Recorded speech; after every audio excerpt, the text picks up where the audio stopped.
We are. What's this for? Here on Metal Talk, I'm here at the Vintage Guitar Emporium, and I'm here with Bob Daisley and Lee Kerslake. And Kerslake. Hi, we are the Burrito Brothers. As Ollie normally pronounces his name, and he's been down the pub. And the reason why we're here today is Bob Daisley's got a new autobiography called For Fact's Sake.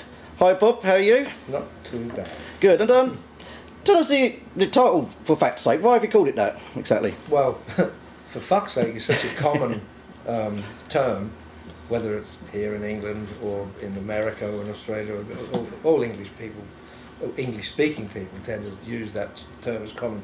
But because my book is factual, I just thought it'd be a good play on words, for fact's sake, because it's there's no guesswork. I kept a diary since the early 70s. So, dates, names, places, everything is timelines, it's all accurate. So, it's factual. And it is about your whole entire career, and it's quite a long, illustrious career you've had, like Mungo Jerry, Widowmaker. Certainly, yes. Every band or artist I've ever worked with, it's all in here. It's not just music. I mean, everything is from a musical standpoint, but it's my whole life, my childhood, growing up, how I got into music, the whole thing. And I think the main selling point of this book, and I think what a lot of fans would like to get into, obviously, you and Lee, you sort of been the first line of Blizzard of Ozz, which is like kick-started Ozzy Osbourne's solo career. Yeah. That's right. Yeah. And obviously there's a lot of bone contention, there's been a lot of history, great songs, and a lot of dirtiness has gone on. It's just like, did you tell Walton? It wasn't actually a solo career, and that's I mean, that's what they tell you now, but they try to rewrite history in many ways. But it was a band called the Blizzard of Ozz. Right, yeah. In fact, it's quoted by so many places. In one particular instance, we were supposed to do a festival, and they left off the B and called it the Blizzard of Ozz. Yeah, well, that's in the book as well. There's a picture of the poster. They billed us as the Blizzard of Ozz. But to be fair, do you think the album would have gone on to sell 6 million copies if Ozzy's career was just Blizzard of Ozz? It. You couldn't have stopped that album going. It was I too didn't get clever. the question. Sorry. No, do you think that the career of Blizzard of Ozz would have been so successful if it didn't change the name to Ozzy Osbourne? Because obviously Ozzy's a brand. Of course. You could have called it shit. It wouldn't have mattered. It wouldn't matter. The album, the songs written were genius. I mean, before I even had written one, I played on the first album and did my part and enjoyed playing it and saw the talent in Barbara and Randy and their playing, and I went, I'm glad I'm part of this, and which I was, and only to say that Diamond Man was even bigger. So, well, Lee was the missing link, or the final piece of the puzzle. Randy and Ozzy and I auditioned many drummers. It just got really tedious. It was like, God. Lee was the last bloke we had to audition. We knew that if he hadn't worked out, that the record company, Jet Records, was saying, well, you might have to go into the studio because we want a product. You might have to go in with a session player. But as soon as Lee started playing, Randy and I looked at each other and thought, where the fuck's he be? We could see the eye contact. We thought, here he is. This is the guy we want. And was the chemistry between the four of you, was it instant? well, I spoke. Yeah, it was fabulous for us. I never forget Ozzy going, "We would have been known." And Randy said, "Yeah, we got a fucking drummer." And Bob was going, because we'd known each other prior to that for a bit. And we spoke before. When I was in Widowmaker, we were on the bill with Uriah Heep. So we knew each other, so we had a kind of rapport then, which turned into a long-time relationship. But, getting your question, there was no way anybody could have stopped that album. It wouldn't matter how you build it or what you called it. Then people love those albums. It's just... there was a magic in them, in both of them. There was enjoyment in it, and that enjoyment comes out of the music. That's how it was. It was meant to happen. And with the Ozzy camp, obviously it's been very well publicised. Like they re-recorded the parts in 2004. I took your parts off and replaced it with Rob Trujillo and Sharon Osbourne. Yeah, but is that all clear in the air now? Are you back friendly with clear? Is there closure now? I know you've written it in the book. No, never will be. No reason. No, they put us back on the records to resell them. Didn't mention us even. It didn't consult us. Didn't ask us. It was just done. You're taken off. Now you're back on. Still didn't get paid. So the box set with the coffee table book, and not a mention of us, not a picture. But they're trying. That's right. That's we issued a box set. Yeah. So it's the arrogance of a woman that thinks she's a goddess, really, and she's going to come She can't go down with a book full. And with the book, obviously you've got to be careful what you say in many ways. So do you get lawyers go for the book like with a toothbrush, like a tooth comb, and be careful what you say? You'll get the truth of what happened, how it happened, who was involved. I haven't dug any dirt on anyone. I haven't done any name calling. I didn't need to. The naked truth is enough to make it interesting. And I've just told what happened and how it happened. And I think a lot of that, like you mentioned earlier, actually, you're quite meticulous because you kept a diary of everything for your recording career. So what happened that day is there in black and white. Yeah. That's what proved our situations in court, if you like, against Don. Arrest him. But with Bob's diary, it was so accurate that there was no argument. And just moving on from that, because obviously it's all in a book and we don't want to spill the beans now. That's right, We've got to get the book and read it. But you started like Living Loud in 2004. We actually did some of the Ozzy songs yourself, but actually some of the own material was actually very good. Like there was a great single, In the Name of God. Yeah, absolutely. Jimmy Barnes singing, fantastic song. And obviously, unfortunately, it wasn't a big hit around Europe, but was it a big hit in Australia, that song? Well, it could have been. Because Jimmy Barnes is a solo artist, I think there was a certain amount, and Steve Morse and Don Airey are in Deep Purple, I think there was a little bit of sort of suppressing the product going on, because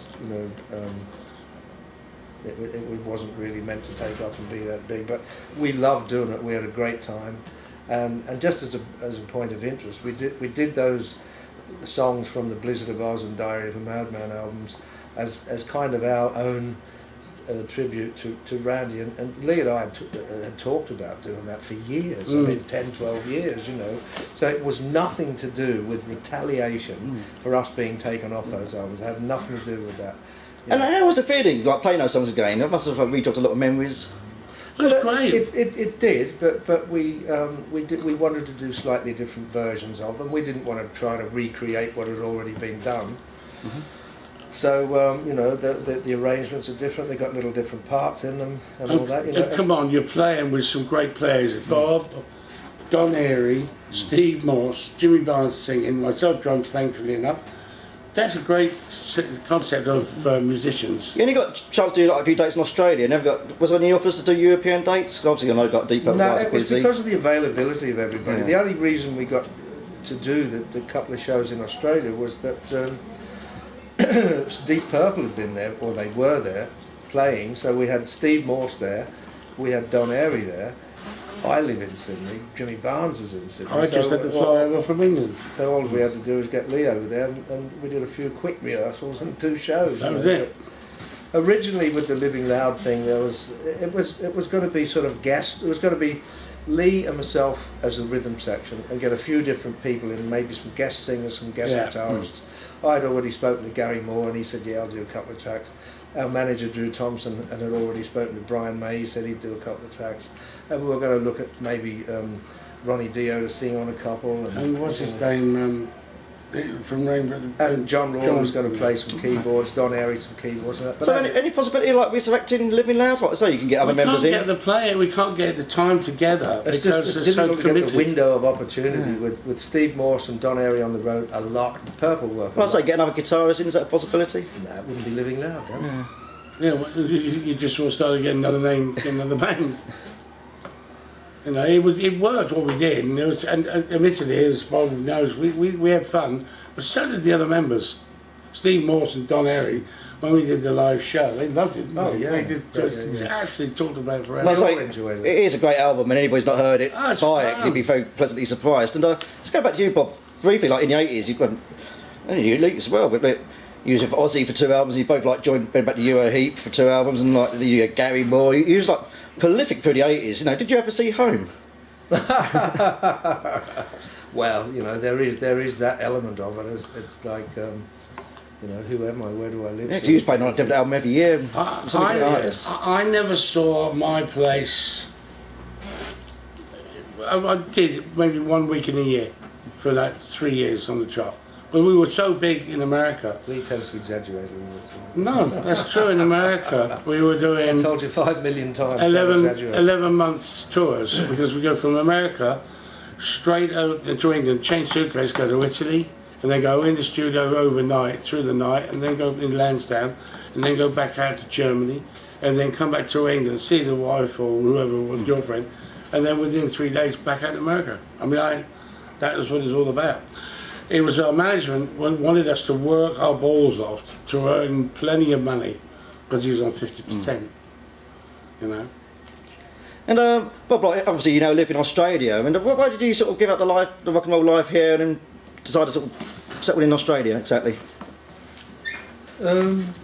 I was working a lot in America, and my wife wanted to go back to Australia, and I thought, well, it doesn't really matter that much where I'm based, but now it does. I miss England, and you know, if I had my choice, I'd rather be here. Oh, right, yeah. You know, Australia's great; it's a nice place and all that, but it's not like. I suppose you missed the comradeship of fellow musicians. Yeah, over the years. yeah. There's a lot of things I miss about here. And completely change the subject here. Little Bird tells me like you're a big sort of vinyl collector and memorabilia, and you're a big Beatles fan. A Beatles fan, definitely. I've got quite a big vinyl collection, but it's not so much modern vinyl now. It's original stuff from like 60s, 70s, 80s, and that, you know, before CDs. So. But I think and I'm definitely a Beatles fan, without a doubt. Best thing that ever happened to popular music, I think. They were really clever. And what's your favourite album? What's your favourite era of the Beatles? I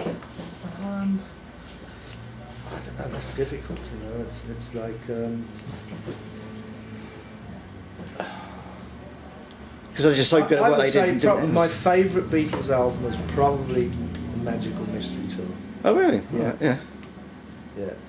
And I'm not saying that just because it was John Lennon's favourite Beatles album, but it's got so many great songs on it of the era that I like, you know. And have you got? I believe you got some sort of personal handwritten lyrics from John Lennon. Is that right? I've got a handwritten letter right. from John Lennon. He did the little drawings in it of him and Yoko. And was that to you personally? Was it? Or? No. I was really into collecting John Lennon and Beatles stuff, and I was at an auction, and that was in the 80s. You know, I bought it just because I was fascinated with it. No. You still got your jukeboxes? Still got the jukeboxes. Fantastic. And what music have you got in your jukebox? Yeah. What music have I got? Yeah. All original stuff. I've got a Wurlitzer 1015 which has 78s on it, and they're all old rock and roll 78s, like Gene Vincent, Eddie Cochran, the Everly Brothers. And that's brilliant. Yeah. Oh, that's brilliant. And I've got a 50s 45 player, and that's got a lot of classic Motown. Well, me and Lee would be around for Barbies. Happy days. It's got a lot of original old 45s on it, you know, of the 60s, and old blues stuff, old Motown stuff, you know, all that stuff. Oh, fantastic. Yeah. And Lee, obviously, you know, you left Europe a few years back, and I think a lot of fans always like to know how you're doing, and how are you doing? I'm fine. I'm doing really well. I mean, I'm still playing on and off. I've done 4 gigs this year, and I did about 8 gigs last year. But I concentrated on the last year and a half writing with a friend of mine called Stefan Berggren, who used to be with Company of Snakes and such like. We got together doing a band called Masters Project, and he was the singer.